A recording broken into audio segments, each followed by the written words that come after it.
Hey everyone, it's DeagleBeagle. So today we're going to look at the best priority users. So, the best priority users, well, it depends on which moves we're talking about.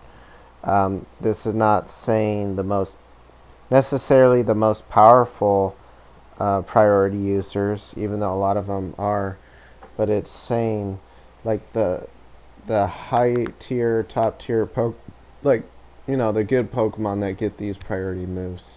And I'm not going to include priority that like doesn't super affect all types usually, unless it's like a powerful one.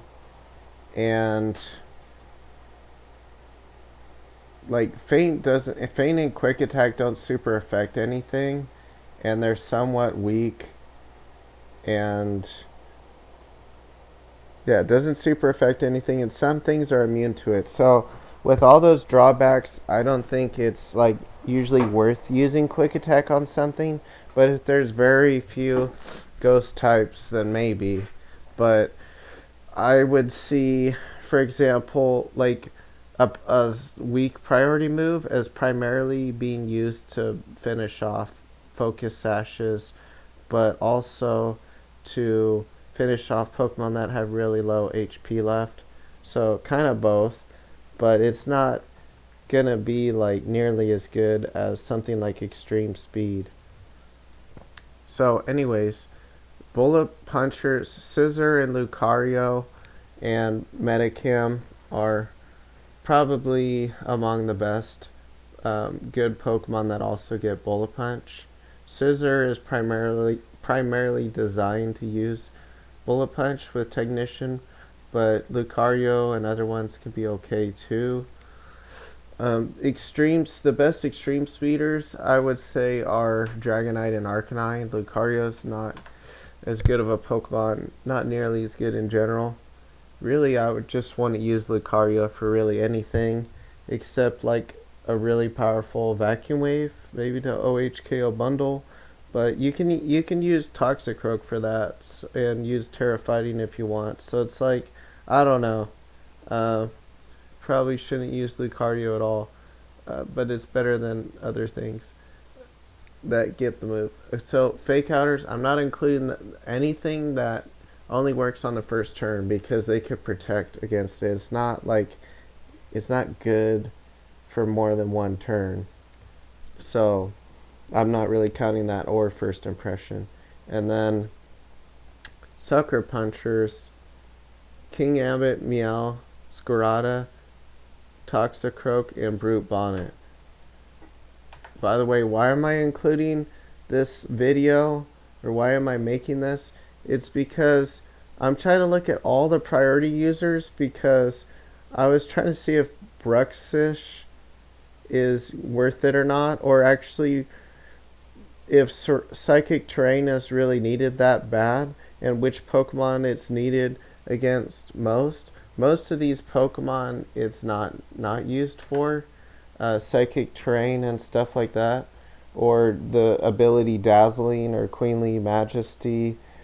So I was noticing that it wasn't useful a lot of the time, the ability, because not every team has a priority move. If they do, it's like a fake out. It's not like a Jet Punch or something. That's not on most teams.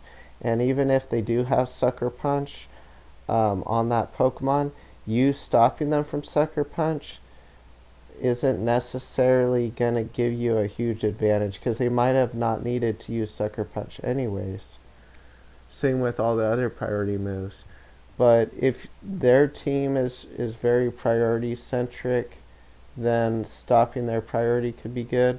Or if you need to make sure that you don't get fake outed, or you need to make sure that you don't take damage when you're using Eruption and Trick Room, then Psychic Terrain is useful.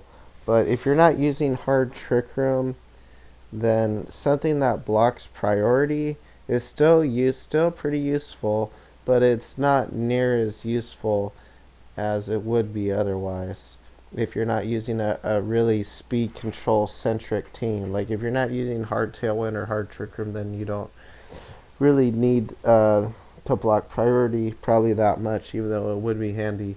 So water priority move. I just kind of wanted to lump Jet Punch in with Aqua Jet because it's essentially the same thing as Aqua Jet except more powerful. There's no difference other than that. So Azumarill and Palafin would be the main ones, and Ice Sharders. I think the main Ice Sharder would be Baxcalibur. That's also a good Pokemon in general. There is a Abomasnow, but that's not top tier. And then the Brave Bird with Gale Wings, Talonflame and Fletch Hinder can use that. Shadow Sneakers, Mimikyu, and Ceruledge. Mach Punchers. Excuse me. Breloom is actually a pretty good Mach Puncher because it gets Technician. And Pawmot gets it too, but it probably isn't worth using because you don't have room for that if you're using Revival Blessing. You need like Fake Out, Close Combat, Double Shock, and Revival Blessing. So I wouldn't really normally recommend on Pawmot, but maybe. Probably if you want to use Mach Punch, use Breloom instead. And Vacuum Waivers, Toxicroak is actually really underrated. I've been using it with Pelipper, and I've been refining the team over time. I haven't used it that much compared to my other teams, but I really like the lead because it reminds me of Palkia Toxicroak, which was really good, but also because it's just really good in general. Fake Out plus Sash plus Tailwind to gain speed control, or Fake Out plus Surf and Dry Skin, you regain like your Life Orb recoil back, and it's just really nice. I've been doing really well with it. And Terra Water Pelipper and Vacuum Wave after a Surf or Sucker Punch or whatever is really good for finishing off stuff after you wham them with Surf. Like it can finish off Bundle and everything with Vacuum Wave. And recently I've realized that Terra Dark is really good on Toxicroak because if they try to use a Psychic Ground or Flying move, you either are immune to that or neutral. So it also boosts up the Sucker Punch power, which is really nice too. And okay, Brute Bonnet also gets Sucker Punch, but I don't know, Sucker Punch is just really predictable though. Like, if Sucker Punch is one of your only options and they know it's going to kill, they might just switch, especially in open team sheets. Moves like Sucker Punch aren't nearly as good. But if it's closed team sheet, you might not even have Sucker Punch, they might think of. Unless it's like a Pokemon that always will have Sucker Punch, like King Ambit almost always will have it. But something like a Toxicroak, I mean, Sucker Punch is good though, just for making them have to switch or not use an attacking move. So yeah. Anyways, moving on. Water priority. I already went over that. Why did I go back to Sucker Punch? I don't know. Oh, because I was talking about Vacuum Waivers. Okay. Accelerockers, like Hand Rock, but that's not really what it should probably be using because it already is so fast and Trick Room that it probably doesn't need Accelerock. If it needs it, you probably lost the weather control. I mean, they could have gotten Tailwind up with a really fast Pokemon like Bundle and Tailwind or something, or even Fluttermane and Tailwind, but like you probably shouldn't be using like Hand Rock for Accelerock, even though I did use it one time to try to like get rid of Murkrow before they would haze on my Dondozo team. But in general, I would say don't use Accelerock. That's not normally how you're supposed to use like Hand Rock, and it doesn't really have room for that, probably. So prankster moves. Now, there are two ones that I would say are top tier, Murkrow and Klefki. Klefki is top tier. You may think, why is it top tier over Grimmsnarl and Sableye? Well, actually, I don't think it possibly was very early season when I had tested it out over Grimmsnarl and Sableye for two main reasons. One, well, one's always been a misconception in the sense that people didn't think about it this way, where Klefki has a few weaknesses, just like Grim, and Sableye has less, but it has less stats. But the moves that Grimmsnarl gets super affected by are way more common to be spread moves than single attacking moves. So if you force them to have to use a single attacking move, most likely to take you out, then that's a huge advantage. Like Make It Rain versus Grimmsnarl, or a high-powered Dazzling Gleam from a Flutter main, especially in Series 2. Grimmsnarl got a lot worse in Series 2 because of that. People realized they could just do that to your Grimmsnarl, and it was used a lot in Series 1, but there wasn't the addition of like Flutter main with Dazzling Gleam and stuff. And yeah, to be fair, before Alberto used it, Klefki was very underrated.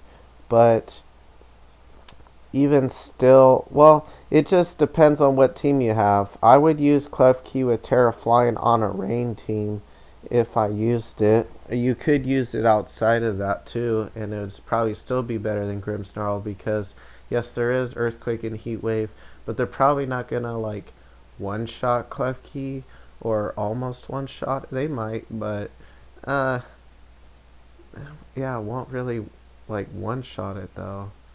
But from like a Specs Flutter main or a powerful Make It Rain, that could one-shot Grimmsnarl through the light screen, or almost. And then also Sylveon with Hyper Voice. Okay, so that explains that. Prankster for Murkrow wouldn't be screens, it would be... There's other Pokemon that get Prankster, but they're typically worse, like that Doodle Pokemon. So I'm not really going to include that. But this is primarily priority, I should say damaging priority users. So like Klefki, Grims, and Sableye, those wouldn't be damaging priority moves. Priority move users, same with Murkrow. And then Faint, I'm not really counting that either. I mean, it does count, kind of, but like, you shouldn't be using it just in general as a priority move. I guess you could say no one does use it like that, though, where they just kind of spam it. But I mean, well, for Faint, that's a different kind of move. That's meant for... You could use it like a priority move. I used it with a priority move on Mousehold to like one-shot, or I mean finish them off, basically their sash off, and have a priority move and break through their protection, wide guard, or protect. But I just don't think it's a very powerful, typically, move, because it's only 30 power. It used to be, I want to say, like, yeah, 50 power, but I think it failed if they didn't protect. So it's debatable whether Faint was a better move before or not. I personally think now that on average it's better if it's 30 power and always does damage whether they protect or not. But before I had thought, well, if you predict right with it, then it's just better. And you can usually predict when they're going to protect or not. But that was before they had open team sheets. Now with open team sheets and everything, Faint is just, it's good. But it's better the way it is, 30 power guaranteed overall. And Quick Attack, I'm not really counting that either. For the same reasons, I'm not going to really count Faint. Not that it's a bad move, but because it's a weak move, it doesn't super affect anything. So, ghost types are immune to it. So it's not something I would be that worried about facing. Maybe, but I just when I'm talking about priority moves, I'm probably talking about more than just like a quick attack. Like you probably wouldn't use psychic terrain or dazzling or one of those abilities just for those little weak priority moves like feint or quick attack or an unstab, bullet punch or mock punch. No, it would be more for like the strong priority moves like an extreme speed or a technician mock punch or a sucker punch, something. And fake out. A lot of it would be for fake out too to make sure you don't get flinched. So is psychic terrain really necessary? Well, it does block jet punch and a few other things. I don't think psychic terrain's that necessary unless you're using like a very speed control based team. And I think this list pretty much explains itself. So thanks for watching. Stay tuned for the next one.